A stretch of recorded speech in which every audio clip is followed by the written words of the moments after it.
Next white revolution, శ్వేత విప్లవం. White revolution, శ్వేత విప్లవం. శ్వేత విప్లవన్న పాల విప్లవన్న వాస్తవానికి ఒకటే, క్షీర విప్లవము అంటారు. క్షీర విప్లవ పితామహుడు, శ్వేత విప్లవ పితామహుడు వర్గీస్ కురియన్. అంటే వర్గీస్ కురియన్ అనే ఆర్థికవేత్త ఈ విప్లవాన్ని ప్రతిపాదించటం జరిగింది. వర్గీస్ కురియన్. మరి శ్వేత విప్లవ పితామహుడు వర్గీస్ కురియన్ అని చెప్తున్నాం. శ్వేత విప్లవం రావటానికి కారణాలను మనం పరిశీలించినట్లయితే 1964-65 సంవత్సరంలో 64-65 సంవత్సరంలో ఐసిడిపి అనే ఒక కార్యక్రమాన్ని తీసుకురావటం జరిగింది. Integrated cattle development program. Integrated cattle development program, సమగ్ర పశుగణ అభివృద్ధి పథకం. సమగ్ర పశుగణ అభివృద్ధి పథకము, ఇంటిగ్రేటెడ్ క్యాటిల్ డెవలప్మెంట్ ప్రోగ్రామ్.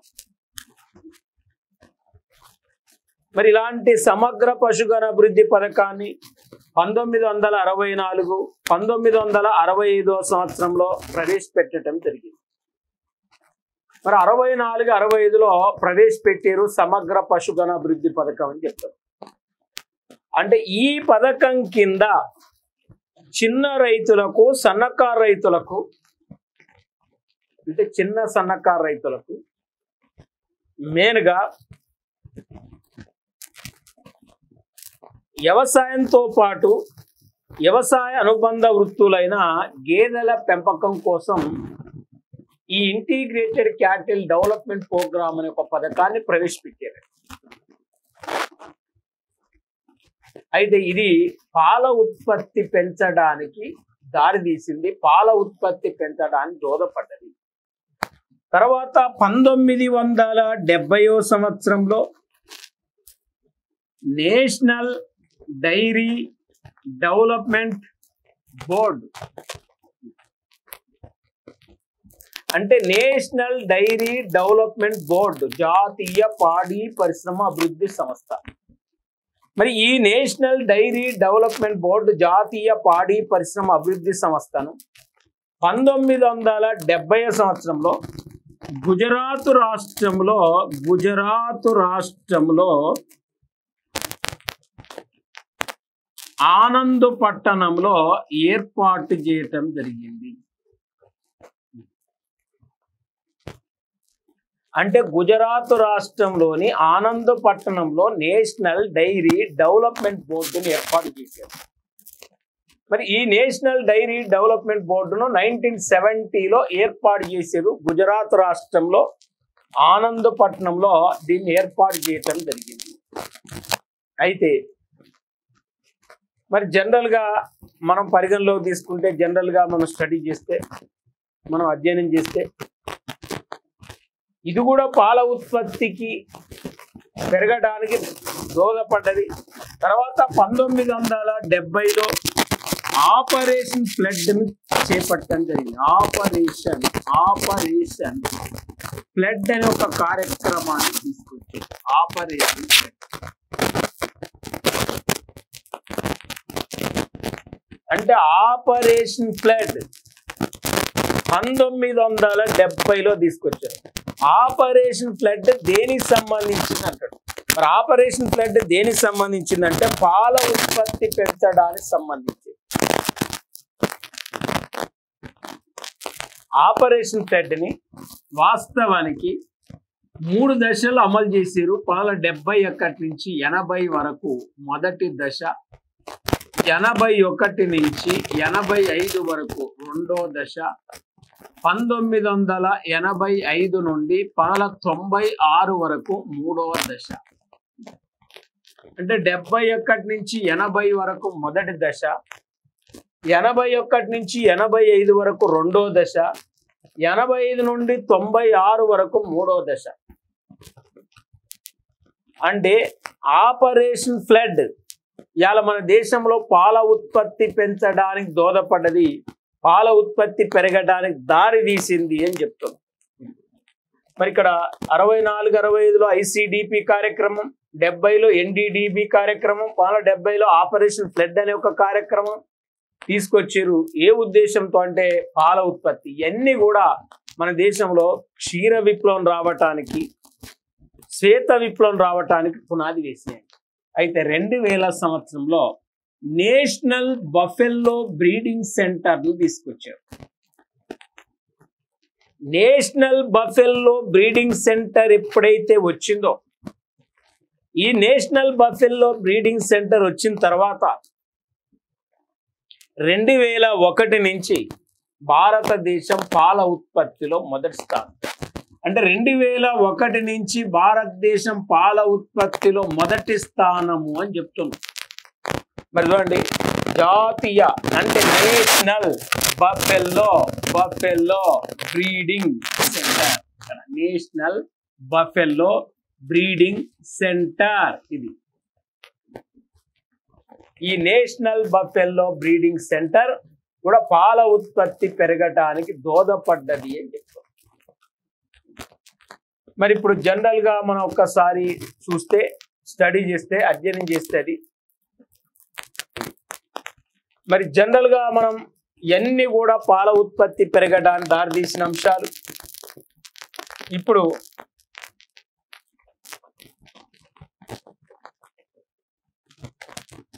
22-23 సంవత్సరంలో పాల ఉత్పత్తి 230.58 మిలియన్ టన్నులు. అంటే 230.58 మిలియన్ టన్నులు పాల ఉత్పత్తి. అంటే మొత్తం మనం పాల ఉత్పత్తిని దేశ జనాభా చేత భాగిస్తే తలసరి పాల లభ్యత వస్తుంది. తలసరి పాల లభ్యత వస్తుంది. పాల లభ్యత.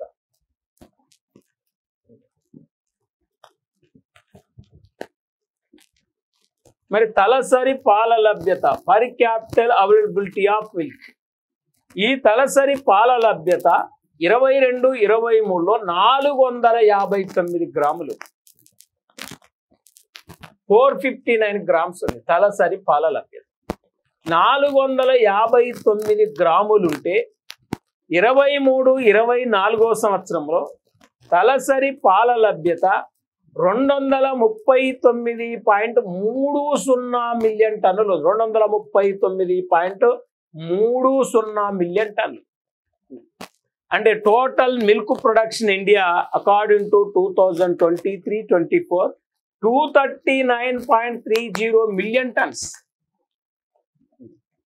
అంటే ఈ 239.30 మిలియన్ టన్నుల పాలను మనం దేశ జనాభా చేత భావిస్తే తలసరి పాల లభ్యత 471 గ్రాములు. తలసరి పాల లభ్యత 471 గ్రాములు.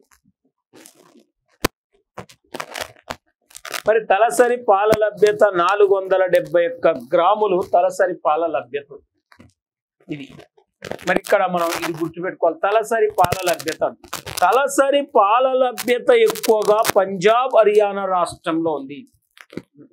తలసరి పాల లభ్యత ఎక్కువ రాష్ట్రం పంజాబ్, హర్యానా అయితే పాల ఉత్పత్తిలో మరి వాస్తవానికి మొదటి స్థానం ఉత్తరప్రదేశ్ చేయింది.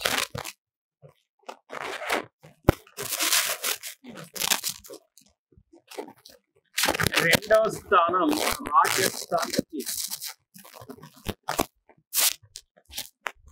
మూడో స్థానం మధ్యప్రదేశ్,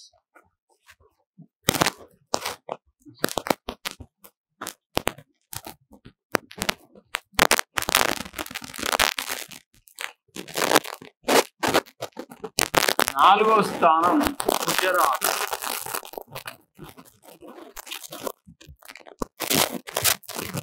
5వ స్థానం ఆంధ్రప్రదేశ్. ఆంధ్రప్రదేశ్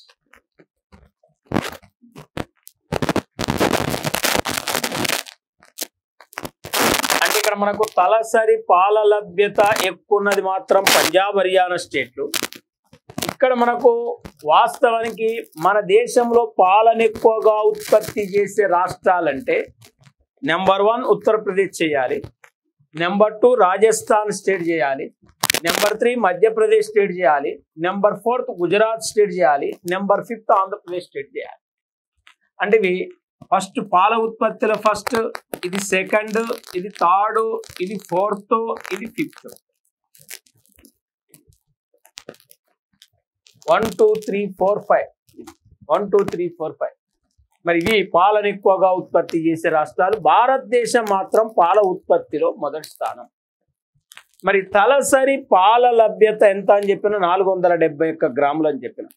మరి వార్షిక పాలల్లో అంటే annual growth rate in milk production అంటే పాలల్లో వార్షిక వృద్ధి రేటు 5.62% ఉంటే దాదాపు వ్యవసాయం తర్వాత ఎక్కువ మందికి ఉపాధి కల్పిస్తున్న పరిశ్రమ పాడి పరిశ్రమ. మరి 70 మిలియన్ల మందికి పాడి పరిశ్రమ ఉపాధి కల్పిస్తుంది. ఎన్ని మిలియన్ల మందికి పాడి పరిశ్రమ ఉపాధి కల్పిస్తుందని అడిగింది అనుకోండి, 70 మిలియన్ల మందికి పాడి పరిశ్రమ ఉపాధి కల్పిస్తుంది అని మనం ప్రధానంగా చెప్పుకోవచ్చు, ప్రధానంగా మనం స్టడీ చేయొచ్చు. ఇప్పుడు మనం శ్వేత విప్లవం గురించి నేర్చుకోవటం జరిగింది.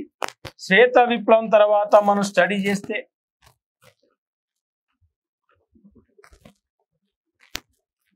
Next sweet revolution.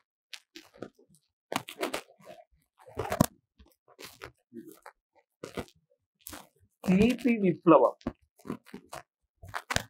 తీపి విప్లవము, sweet revolution.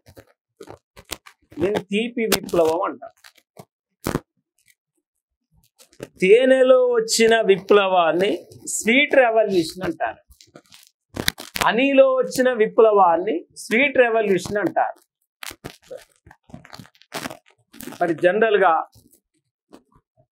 National honey being mission ని national honey being mission, national honey being mission ని 2021లో ప్రారంభించడం జరిగింది. ఈ మిషన్ వాస్తవానికి 21 లాంచ్ చేశారంటే 3 సంవత్సరాలు ఈ మిషన్ అమల్లో ఉంటుంది. 2021 నుంచి 2024 వరకు ఈ మిషన్ అమల్లో ఉంటుంది. 2021 నుంచి 2024 వరకు ఈ మిషన్ అమల్లో ఉంటుందని చెప్తాం. 3 సంవత్సరాలు ఈ మిషన్ అమల్లో ఉంటుంది. జనరల్ గా ఈ మిషన్ కి 500 కోట్లు కేటాయించడం జరిగింది. అంటే ఈ మిషన్ కి 500 కోట్లు కేటాయించారు. ఈ మిషన్ 3 సంవత్సరాలు అమల్లో ఉంటుంది. మరి తేనె ఉత్పత్తులను పెంచే ఉద్దేశంతో తీసుకొచ్చిన మిషన్ పేరే నేషనల్ హనీ బీయింగ్ మిషన్ గా మనం చెప్పొచ్చు. మరి ఇక్కడ స్వీట్ రెవల్యూషన్ అనేది తేనెలో వచ్చిన విప్లవంగా మనం ప్రధానంగా చెప్పొచ్చు. ఇక నెక్స్ట్ మనం పరిగణలోకి తీసుకుంటే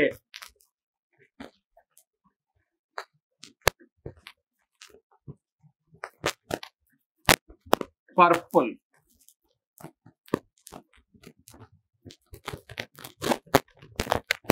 రెవల్యూషన్.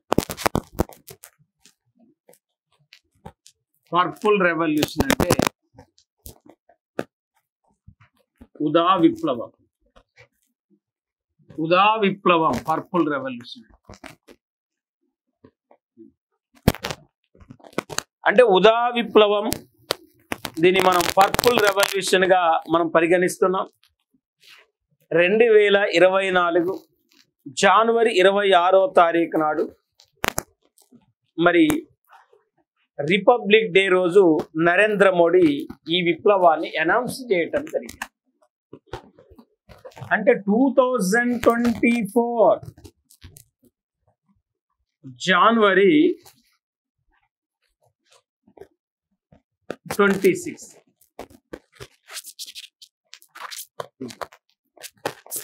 మరి 2024 జనవరి 26న ఈ మిషన్ ని కేంద్ర ప్రభుత్వం అనౌన్స్ చేసింది అని చెప్తారు. నరేంద్ర మోడీ అనౌన్స్ చేయటం జరిగింది. మరి శాస్త్ర సాంకేతిక శాఖ, ministry of central scientific department, శాస్త్ర సాంకేతిక శాఖ ఈ మిషన్ ని అమలు చేస్తుంది. మరి శాస్త్ర సాంకేతిక శాఖ ఈ మిషన్ ని అమలు చేస్తుంది అని చెప్తుంది. 2047 వికసిత్ భారత్ లో భాగంగా 2047 వికసిత్ భారత్ లో భాగంగా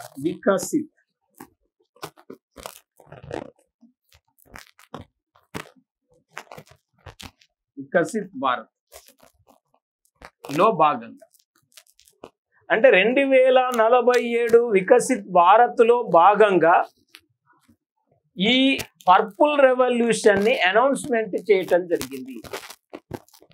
అంటే ఈ పర్పుల్ రెవల్యూషన్ యొక్క ప్రధాన ఉద్దేశం ఏంటంటే ఇక్కడ లావెండర్ పూలను పెంచడం, లావెండర్ పూల ఉత్పత్తిని పెంచడం. అంటే ఈ మిషన్ ని భారతదేశంలో జమ్మూ కాశ్మీర్ రాష్ట్రంలో సమశీతోష్ణ ప్రాంతాల్లో ఈ మిషన్ ని అమలు చేస్తున్నారు. అంటే భారతదేశంలో జమ్మూ కాశ్మీర్ రాష్ట్రంలో సమశీతోష్ణ ప్రాంతంలో ఈ మిషన్ అమలు చేస్తున్నారు. లావెండర్ పూలను ఉత్పత్తి పెంచి పరిమళాలు, అగరబత్తులు తయారులో వీటిని సుగంధ ద్రవ్యాలు, పరిమళాలు, అగరబత్తుల తయారులో వీటిని వాడాలనేది దీని యొక్క ప్రధాన ఆశయం. లావెండర్ పూల ఉత్పత్తికి సంబంధించిన విప్లవం ఏందనంటే పర్పుల్ రెవల్యూషన్ గా మనం పరిగణలోకి చెప్పవచ్చు. మరి ఇవన్నీ కూడా జనరల్ గా మనం చూస్తే ఇన్ని రకాల రెవల్యూషన్స్ అనేవి మనం నేర్చుకున్నాం. మరి దాదాపు ఇన్ని విప్లవాలు నేర్చుకున్నప్పుడు మనకు వ్యవసాయ రంగంలో సంభవించే అనేక రకాల కల్చర్స్ కూడా మనం ఒకసారి స్టడీ చేస్తే agriculture,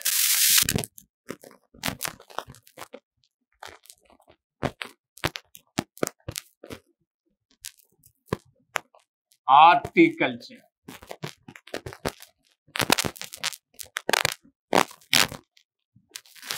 viticulture,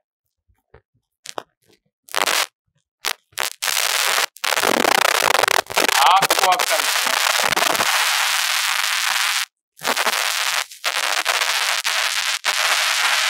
మెరికల్చర్,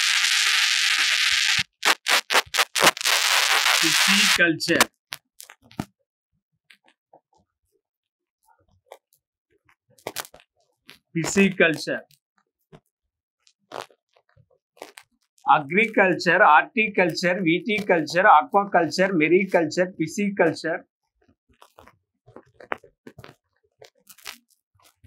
mushroom culture,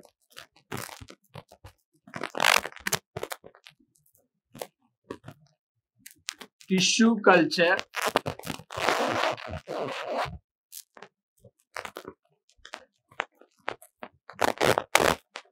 pearl culture,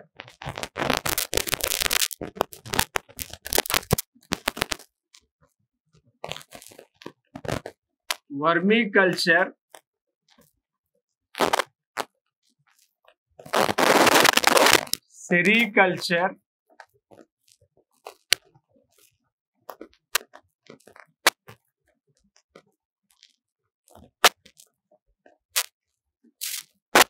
sericulture, apiculture.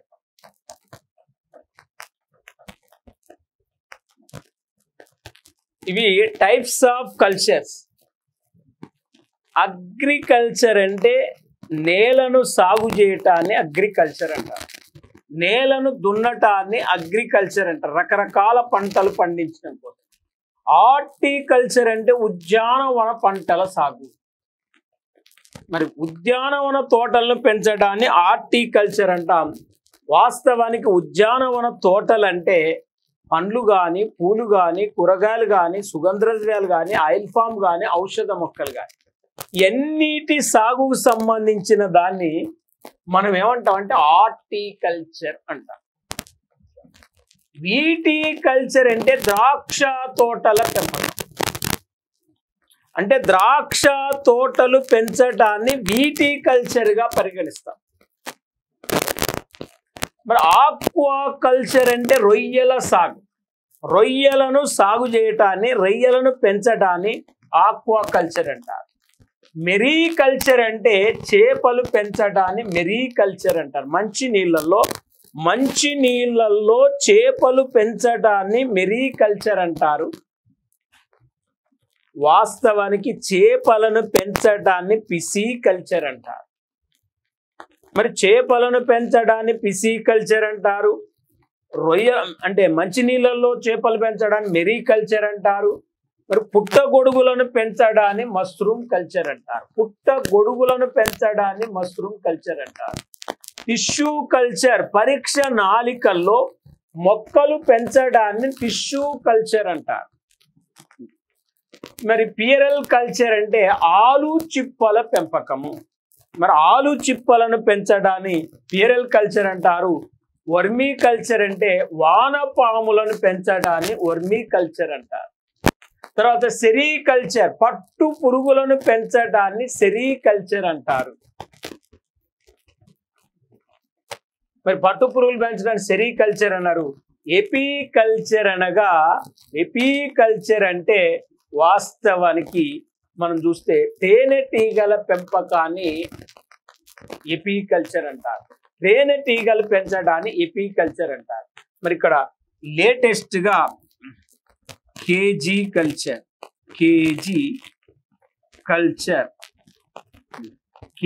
Culture అంటే ఇక రిజర్వాయర్లలో చేపలు పెంచడాన్ని కేజీ కల్చర్ అంటారు. మరి రిజర్వాయర్లలో చేపలు పెంచడాన్ని కేజీ కల్చర్ గా పరిగణిస్తారు. మరి రిజర్వాయర్ లో చేపలు పెంచడానికి కేజీ కల్చర్ అంటారు. Agriculture, horticulture, viticulture, aquaculture, mariculture, pisciculture, cage culture, mushroom culture, tissue culture, pearl culture, vermiculture, sericulture, apiculture. మరి ఇవన్నీ మరి వ్యవసాయ రంగానికి సంబంధించిన కల్చర్లుగా మనం చెప్పుకోవచ్చు. ఇప్పుడు నెక్స్ట్ మనం పరిగణలోకి తీసుకుంటే వ్యవసాయ కమతాలు.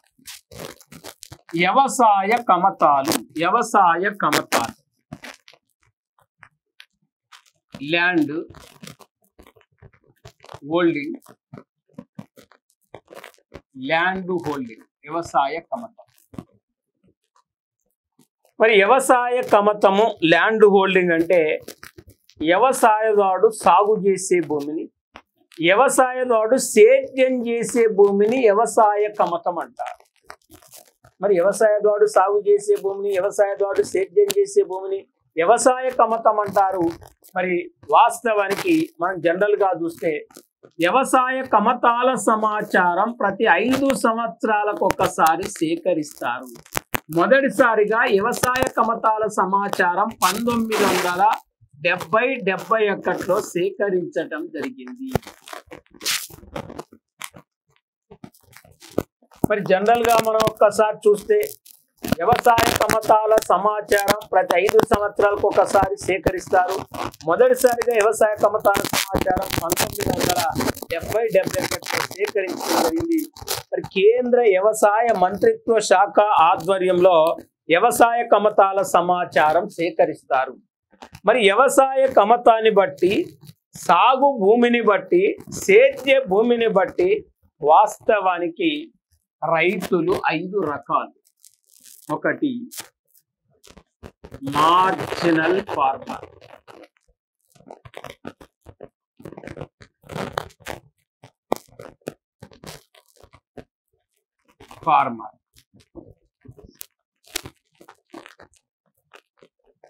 రెండోది స్మాల్ ఫార్మర్, మూడోది సెమీ మీడియం ఫార్మర్, నాలుగోది మీడియం ఫార్మర్, ఐదోది big farmer.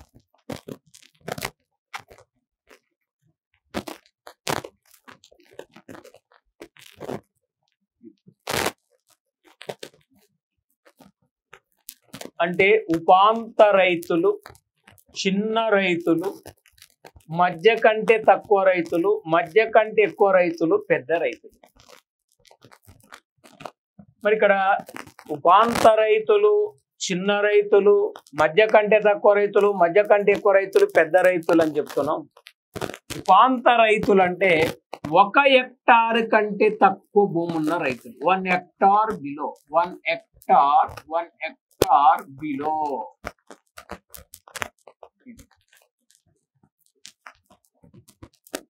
1 hectare below, 1 hectare కంటే తక్కువ భూమి ఉండే రైతులు.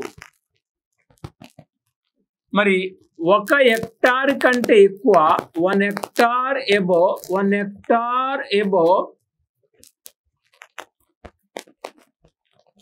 2 hectares below, 2 hectare below.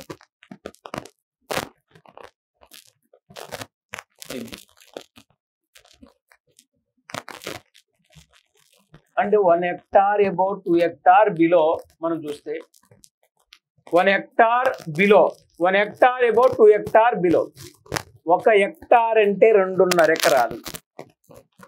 1 ఎకరం అంటే 40 కుంటలు. 1 కుంట అంటే 121 గజాలు.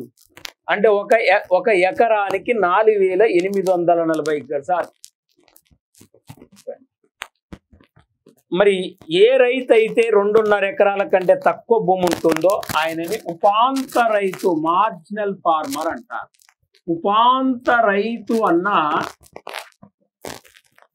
సన్న రైతు అన్నా ఒకటే, సన్న రైతు అన్నా ఒకటే. Small farmer 1 hectare about 2 hectare below, 1 hectare కంటే ఎక్కువ, 2 హెక్టార్ల కంటే తక్కువ ఉంటే మనకు చిన్న రైతు అన్నాం. ఇక్కడ చిన్న రైతు మనం చూస్తే మరి ఇక్కడ చిన్న రైతులు అంటే ఇది 2.5 ఎకరాల కంటే ఎక్కువ, 5 ఎకరాల కంటే తక్కువ. 2.5 ఎకరాల కంటే ఎక్కువ, 5 ఎకరాల కంటే తక్కువ. మరి ఇక్కడ సెమీ మీడియం అన్నాం. సెమీ మీడియం అంటే మధ్య కంటే తక్కువ, మధ్య కంటే తక్కువ. మధ్య కంటే తక్కువ రైతులు మనం తీసుకుంటే మరి 2 hectares above,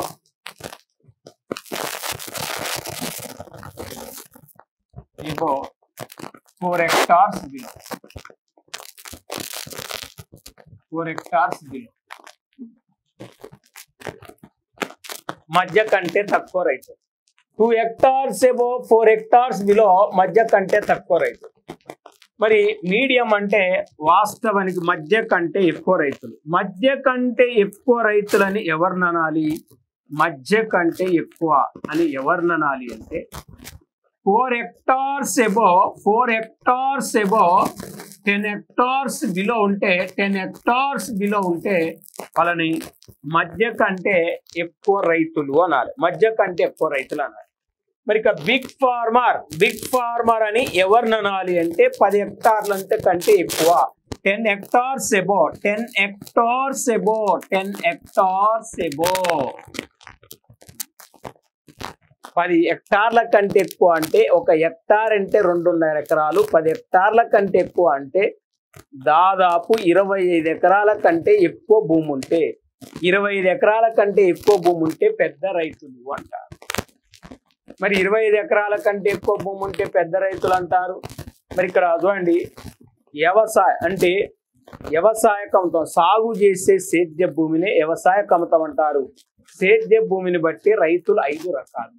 మరి ఈ వ్యవసాయ కమతాల సమాచారం ప్రతి 5 సంవత్సరాలకు ఒకసారి సేకరించబడుతుంది. మరి ఇప్పుడు మనం జనరల్ గా 2021-22 ల్యాండ్ హోల్డింగ్ డేటా ప్రకారం మన దేశంలో మొత్తం రైతులు ఎంతమంది ఉన్నారు, మొత్తం సాగు భూమి ఎంత ఉంది, మొత్తం కమతాల సగటు ఎంత ఉంది, కమతాల సగటు ఎక్కువ రాష్ట్రాలు, తక్కువ రాష్ట్రాలు, సాగు భూమి ఎక్కువ రాష్ట్రాలు, సాగు భూమి తక్కువ రాష్ట్రాలు, రైతులు ఎక్కువ రాష్ట్రాలు, రైతులు తక్కువ రాష్ట్రాలు, మొత్తం సాగు భూమిలో షెడ్యూల కులాల ఆధీనంలో ఎంత సాగు భూమి ఉంది, షెడ్యూల తెగల ఆధీనంలో ఎంత సాగు భూమి ఉంది, మరి వాస్తవానికి మరి డిఫరెంట్ కేటగిరీలో సాగు భూమి ఎంత ఉంది, మహిళా రైతుల ఆధీనంలో సాగు భూమి ఎంత ఉంది. నెక్స్ట్ మనం ఇప్పుడు వ్యవసాయ కమతాల సమాచారం 2021-22 సంబంధించిన సమాచారం మనం తెలుసుకోవాలి.